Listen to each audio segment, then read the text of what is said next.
Class 12th के बाद आपको किस चीज की पढ़ाई करनी है, कौन सी चीजें पढ़ के प्राइवेट सेक्टर के ट्रेंडिंग जॉब्स आपको मिलेंगे, कौन से कोर्सेज आपको गवर्नमेंट सेक्टर में जाने में मदद करेंगी। अगर आप साइंस के हैं तो आपके पास क्या क्या ऑप्शंस हैं, मैथ्स वालों के पास क्या ऑप्शन है, बायो वालों के पास क्या ऑप्शन है, ह्यूमैनिटीज आर्ट्स वालों के पास क्या ऑप्शन है, कॉमर्स वाले क्या क्या कर सकते हैं। आपको अपने इंटरेस्ट, अपने लॉन्ग टर्म गोल्स और अपने घर के फाइनेंशियल कंडीशन के अकॉर्डिंग अपने लिए करियर ऑप्शंस चुनने होते हैं। आपको लेकिन पता तो होना चाहिए कि आपके पास क्या क्या ऑप्शंस अवेलेबल हैं, तभी तो आप उनमें से कोई एक बेस्ट ऑप्शन सेलेक्ट करोगे। तो आज के इस सेशन में मैं नवनीत भार्गव आपको बताने वाला हूं करियर अपॉर्चुनिटीज क्लास 12 के बाद वैसे कौन कौन से हैं जिनको करके आप आज के दौर में रेलिवेंट चीजों को करते हुए काफी अच्छे तरीके से अपने करियर को सिचुएशन के अकॉर्डिंग बहुत ही अच्छे तरीके से सेव कर सकते हैं। आपकी शुरुआत एक सही फील्ड में अगर होगी तभी आप लाइफ में उसी अकॉर्डिंग अपने लाइफ को जी पाओगे, आप लाइफस्टाइल बना पाओगे, अपने घर वालों के सपनों को पूरा कर पाओगे और अपने पर्सनल सपनों को पूरा कर पाओगे। तो आपको बता दूं मेरे बच्चे, चाहे आप साइंस से हैं, चाहे आप आर्ट्स से हैं, चाहे आपने 12th कॉमर्स से कर रहे हैं, तो आपके पास दो तरह के कोर्सेज होते हैं।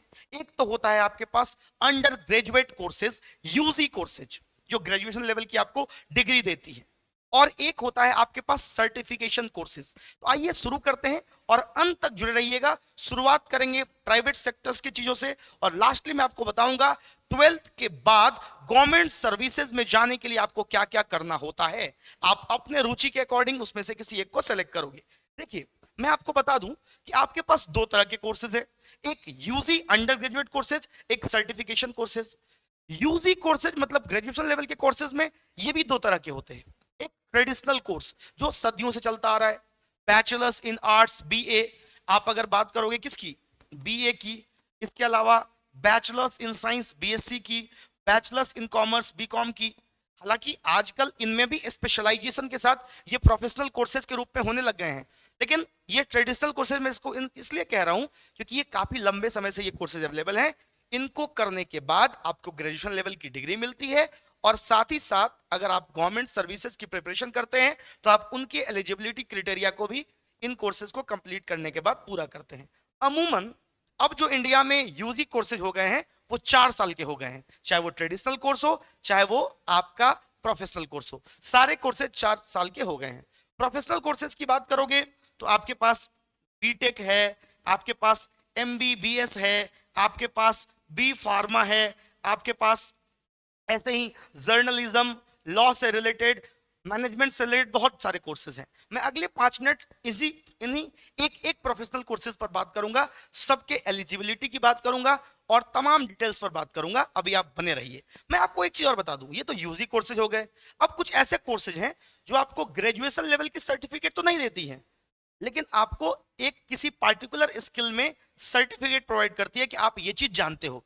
जैसे डिजिटल मार्केटिंग का कोर्स हो गया, ग्राफिक डिजाइनिंग और एनिमेशन का कोर्स हो गया, ट्रेडिंग का कोर्स हो गया।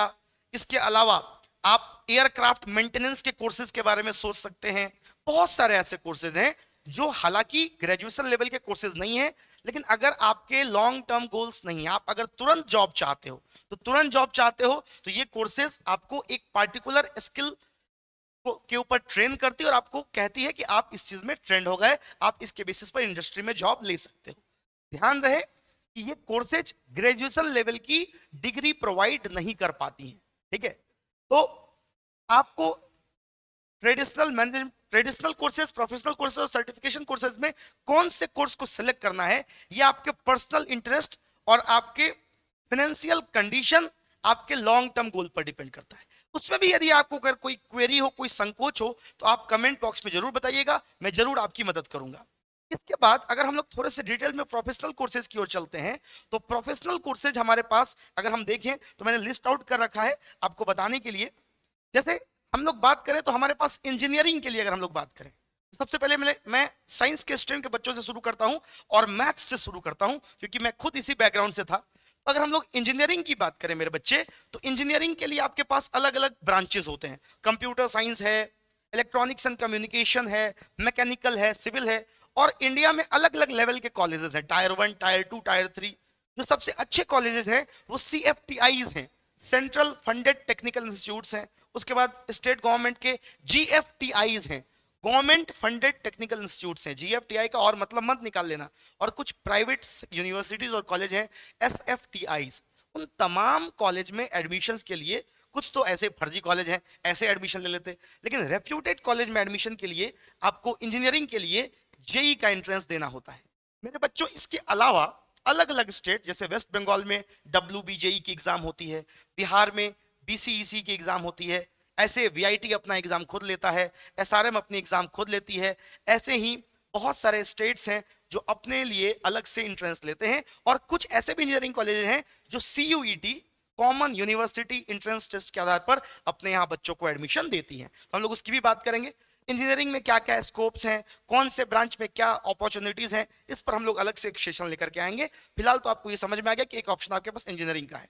बायो के बच्चों के पास जो ऑप्शन है मेडिसिन में, वो एक तो MBBS का ऑप्शन है। MBBS के अलावा आप चाहें तो आप MBBS MD BDS MDS dentist वाले कोर्सेज कर सकते हो। पहले तो BDS करोगे, फिर MDS करोगे, और आप चाहें तो फार्मेसी की तरफ आगे बढ़ सकते हो, फार्मेसी नर्सिंग, इनके लिए भी आप पढ़ाई कर सकते हो। अगर आपको लग रहा है कि MBBS आपको भारी पड़ेगा या आपके इंटरेस्ट के अकॉर्डिंग नहीं है, तो आप फार्मेसी और नर्सिंग के फील्ड में आगे बढ़ सकते हो। इसके अलावा फिजियोथेरापी या एलाइड साइंसेज, इससे रिलेटेड चीजों के बारे में भी आप पढ़ाई कर सकते हो। मेरे बच्चे, जो सबसे मेजर एंट्रेंस है अगर हम लोग बात करें मेडिकल फील्ड में आगे बढ़ने के लिए, वो नीट है, लेकिन नीट यूजी है। लेकिन ऐसे भी बहुत सारे कॉलेजेस हैं जो फार्मेसी या नर्सिंग के लिए CUET के आधार पर एडमिशंस देते हैं, और उनकी अपनी एलिजिबिलिटी भी होती है। उस पर भी हम लोग अगले स्लाइड में बात करेंगे कि कौन से कोर्स के लिए आपके 12th में कितने मार्क्स आने चाहिए, बायोलॉजी में कितना होना चाहिए, फिजिक्स में कितना होना चाहिए, तमाम चीजों पर बात करेंगे। अगर आपको आर्किटेक्चर और प्लानिंग के फील्ड में आगे बढ़ना है तो भी आप आगे बढ़ सकते हैं, बैचलर्स इन डिजाइन, उसके बाद BArch करके। तो उसके लिए आपको जो जाना होगा, अगर आप BArch करना चाहते हैं, तो मैं आपको बता दूं, जेई का 2 एग्जाम होता है, एक बीटेक के लिए पेपर 1 और दूसरा होता है BArch के लिए। आप एक तो BArch में जा सकते हो, आपको बहुत मजा आता है ये डिसाइड करने में किसको किस तरह का कपड़ा पहनना चाहिए, इसके कपड़े का सेंस ठीक नहीं है, इसको इस तरीके से टोपी पहनना चाहिए, इसका शर्ट इस तरह का होना चाहिए। आपको फैशन का बहुत जबरदस्त सेंस है, तो आप फैशन और इंटीरियर डिजाइन के फील्ड में भी आगे बढ़ सकते हैं। और फैशन टेक्नोलॉजी को अगर आप पढ़ना चाहते हैं, तो उसके लिए जो एग्जाम होता है फैशन टेक्नोलॉजी के लिए, वो होता है निफ्ट का एग्जाम, ठीक है, national institute of fashion technology. Central funded universities में से होता है, सेंट्रल फंडेड स्कूल्स कॉलेजेस में से होता है। आप उसके लिए भी एग्जाम दे सकते हो 12th के लेवल पर, ध्यान रहे आपको। हम लोग एक एक करके सारे एग्जाम के लिए सेपरेट सेपरेट वीडियोस भी लाएंगे, बट बहुत सारे बच्चों के कमेंट के बेसिस पर मैं ये वीडियो लाया हूं। बहुत सारे बच्चे कह रहे थे कि सर 12 के बाद क्या करना है बता दीजिए ना, तो मैंने बोला कि ठीक है मैं बता देता हूं। ऐसे हम लोग, अगर आप कमेंट करोगे कि आपको इनमें से किस चीज पर डिटेल्ड वीडियो चाहिए, तो हम लोग वो भी लेकर के आएंगे। फिर बच्चे अपन मैनेजमेंट की बात करते हैं। मैनेजमेंट मतलब आप BBA की बात करो, या पहले तो BBA करो फिर MBA करोगे, या फिर आप बात करो BCom की, MBA BBA, ये सब जो सेक्टर्स होते हैं, MBA अगर आपको करना है तो पहले BBA कर लो, ज्यादा बेहतर होगा। या आप BSc IT BCA IT या मैनेजमेंट से रिलेटेड चीजों को करना चाहते हो, तो इसके लिए जो आपके पास एंट्रेंस है वो बस वही CUET का एंट्रेंस है, CUET UG का। UG लेवल के कोर्स के लिए, अंडर ग्रेजुएट लेवल के कोर्सेज के लिए आप CUET common university entrance test का एग्जाम देते हो। उस पर भी, CUET पर भी एक डिटेल वीडियो हम लोग अपने चैनल पर लेकर के आएंगे। कमेंट करके बताना कितने बच्चे CUET के लिए इंटरेस्टेड हो, ठीक है। उसके बाद कुछ ह्यूमैनिटीज और आर्ट्स के कोर्सेज हैं, जैसे आप अच्छी जगह से अगर आज देखो आप, तो मीडिया का दौर है, हर बंदा जिसके पास मोबाइल है और माइक है, मोबाइल का कैमरा है, तो आप एक पत्रकार बन जाते हैं। हालांकि कुछ यूट्यूबर्स तो मीडिया का नाम गिनाते हैं, लेकिन कुछ ऐसे भी यूट्यूबर्स हैं जो मेन स्ट्रीम मीडिया से भी अधिक मेहनत करके एक्चुअल मीडिया क्या होता है उसको डिफाइन करते हैं। तो अगर आपको पत्रकारिता के फील्ड में आगे बढ़ने का इंटरेस्ट है, तो आप जर्नलिज्म की पढ़ाई कर सकते हो, और उसके लिए भी जो एडमिशंस होते हैं वो CUET के थ्रू ही होते हैं। हालांकि कुछ ऐसे भी यूनिवर्सिटीज हैं जो अपने यहाँ एडमिशन अपने पार्टिकुलर इंट्रेंस से लेते हैं, लेकिन अगर आपको जर्नलिज्म करना है, आप CUET का एग्जाम दीजिए, आप अच्छे कॉलेज से मतलब जर्नलिज्म की पढ़ाई, मास कम्युनिकेशन की पढ़ाई कर सकते हो। फिर अगर हम लोग ट्रेडिशनल मेडिसिन की बात करते हैं, आयुर्वेदा की बात करते हैं, योगा की बात करते हैं, और भी अलग अलग जो नेचुरल मेडिसिन प्रैक्टिसिंग की चीजें हैं, यूनानी मेडिसिन की बात करते हैं, तो मैक्सिमम चीजें आपकी कवर हो जाती है नीट से ही। लेकिन कुछ यूनिवर्सिटीज बिना एंट्रेंस के भी इसमें एडमिशंस लेती हैं। आपके मन में आया होगा कि सर 12th के बाद जो मेजर एंट्रेंस है उसमें आपने ह्यूमैनिटीज मतलब आर्ट्स और कॉमर्स के लिए नहीं बताया। भाई जी, आर्ट्स और कॉमर्स का भी एग्जाम सीयूईटी के थ्रू ही होता है। अगर आप प्रोफेशनल कोर्सेज में सीएससीपीटी की तैयारी करना चाहते हैं, कॉमर्स बैकग्राउंड से हैं, तो आपके लिए वो सीएससीपीटी का एग्जाम है, उसके तरफ आप आगे बढ़ें। ठीक है, अब हम लोग अगर देखें कि इन तमाम कोर्सेज के लिए एलिजिबिलिटी क्या क्या होती है, तो हालांकि एलिजिबिलिटी पर्सनली उस कॉलेज पर डिपेंड करता है जिसमें आप एडमिशन लेना चाहते हैं। एलिजिबिलिटी इस बात पर डिपेंड करता है कि आप कौन से यूनिवर्सिटी में एडमिशन लेने के लिए इच्छुक हैं। लेकिन फिर भी अगर एक कॉमन एलिजिबिलिटी की हम लोग बात करें, ये आपकी कैटेगरी पर डिपेंड करता है कि आप जनरल से हैं या ओबीसी से हैं या एससी एसटी से हैं। इसके अलावा डोमिसाइल भी मैटर करता है, जैसे कुछ स्टेट में उस स्टेट के बच्चों को कम मार्क्स पर भी एडमिशन मिल जाता है। तो 12th लेवल पर क्या क्या एलिजिबिलिटी है इन कोर्सेज के लिए, आइए उसको समझते हैं। अगर जनरल एलिजिबिलिटी क्राइटेरिया की बात करोगे तो इंजीनियरिंग के लिए जो कॉमन बार सेट किया गया है वो ये सेट किया गया है इंजीनियरिंग के लिए कि आपका जो 12th का मार्क्स होना चाहिए वो 50% से अधिक होना चाहिए। मैथ्स में भी, फिजिक्स में भी, केमिस्ट्री में भी 50%। हालांकि ऐसे ऐसे सरे हुए प्राइवेट कॉलेजेस भी हैं जिनका कोई मार्क्स का क्राइटेरिया नहीं है, लेकिन वहां से पढ़ने के बाद आप भी सर जाइएगा। तो अच्छे कॉलेज से इंजीनियरिंग करेंगे, ठीक है, बीई के लिए, बीटेक के लिए और आगे की पढ़ाई के लिए 50% आपके 12th बोर्ड में होने चाहिए। मेडिकल साइंस में आगे बढ़ना है तो वहां पर भी नीट के लिए आपके बोर्ड में 50% मिनिमम होना चाहिए। ठीक है, आपको एमबीबीएस करना है तो ठीक है। अगर डेंटल की बात करोगे तो डेंटल यानी बीडीएस की पढ़ाई के लिए भी आपको 50% होने चाहिए। आर्किटेक्चर के लिए 45% पे चलेगा। डिजाइन के फील्ड में आगे बढ़ना चाहते हो तो 12th में 50% चाहिए। मैनेजमेंट कोर्सेज के लिए 40% पे काम हो जाता है। मैं आपको बता दूं कि ये आप एक बार रिव्यू कर लीजिएगा, ये एक्चुअली में ना ये कोई एग्जैक्ट डेटा नहीं है। एलिजिबिलिटी क्राइटेरिया बेसिकली अलग अलग कॉलेज की अपनी अलग अलग होती है, लेकिन चूंकि मैक्सिमम कॉलेजेस सीयूईटी के बेसिस पर एडमिशन लेते हैं, तो मैं आपको जनरल एलिजिबिलिटी क्राइटेरिया की अगर बात करूंगा तो मैं आपसे यही उम्मीद करूंगा कि आप किसी भी एग्जाम में क्या करें, बोर्ड के लिए 50% या उससे अधिक मार्क्स रखें। बोर्ड का मार्क्स जो आपका होना चाहिए वो 50% के इक्वल या उससे अधिक होना चाहिए, तो आप जनरली सारे एग्जाम के लिए एलिजिबल हो जाएंगे। हालांकि ये अलग अलग यूनिवर्सिटीज के लिए अलग अलग होते हैं, लेकिन मैं एक जनरल बात कर रहा हूं, ठीक है। इसके अलावा बच्चों ये आप देख लेंगे, मैं इसका पीडीएफ मैक्स फिजिक्स के टेलीग्राम चैनल पर शेयर कर दूंगा, आप वहां से इन चीजों को देख सकते हैं, या आप चाहें तो स्क्रीनशॉट भी ले सकते हैं और फिर बाद में रिव्यू कर सकते हैं। बच्चे मैं आगे बढ़ाता हूं कहानी को, और मैं इस पर बात करता हूं कि गवर्नमेंट सर्विसेज में अगर कोई बच्चा जाना चाहता है, अगर किसी बच्चे को प्राइवेट सेक्टर में नहीं जाना, अगर उसको गवर्नमेंट सर्विसेज में आगे बढ़ना है, उसके गार्जियन का पीयर प्रेशर है कि बेटा देखो स्टेबिलिटी ज्यादा है गवर्नमेंट सेक्टर में, सिक्योरिटी, जॉब सिक्योरिटी ज्यादा है, सोशल रिस्पेक्ट ज्यादा है हम लोग के बिहार में, यूपी में खास करके, तो ऐसे बच्चे जो गवर्नमेंट सर्विसेज में आगे बढ़ना चाहते हैं उनके पास क्या क्या ऑप्शंस हैं, आइए इस पर चलते हैं। देखिए, गवर्नमेंट जॉब्स की अगर बात करोगे तो मैं यहां पर 12th के बाद की एग्जाम्स की बात नहीं कर रहा हूं, क्योंकि 12th के बेसिस पर अगर हम लोग 12th के बेसिस पर बात करें तो 12th के बाद एक ही एग्जाम सीएचएसएल का एग्जाम है, या 10th लेवल पर एमटीएस का एग्जाम है। मतलब मैं कुछ रेप्यूटेड जॉब्स की पहले बात करता हूं, फिर हम लोग उस पर भी आएंगे।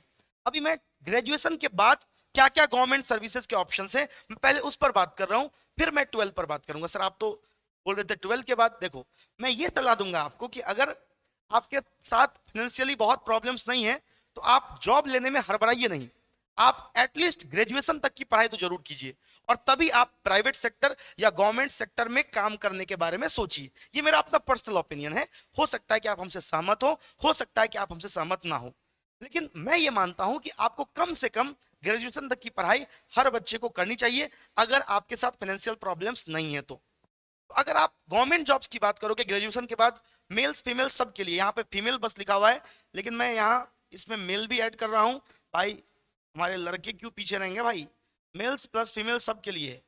हाँ, यहाँ पर गलती से टाइपिस्ट ने फीमेल टाइप कर दिया है, लगता है लड़कियों से ज्यादा प्यार है टाइपिस्ट को। हमारे टाइपिस्ट महोदय, मेल्स का भी ध्यान रखिए आप, ठीक है।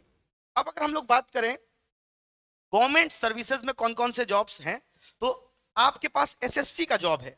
आपने एसएससी के बारे में बहुत सारे लोगों से सुना होगा, स्टाफ सिलेक्शन कमीशन या एसएससी।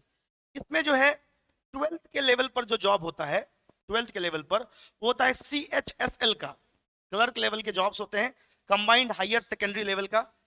10th के लेवल पर भी इसमें जॉब होता है। अगर 10th के लेवल पर बात करोगे तो यहाँ पर एमटीएस का जॉब होता है, मल्टीटास्किंग स्टाफ्स का जॉब होता है।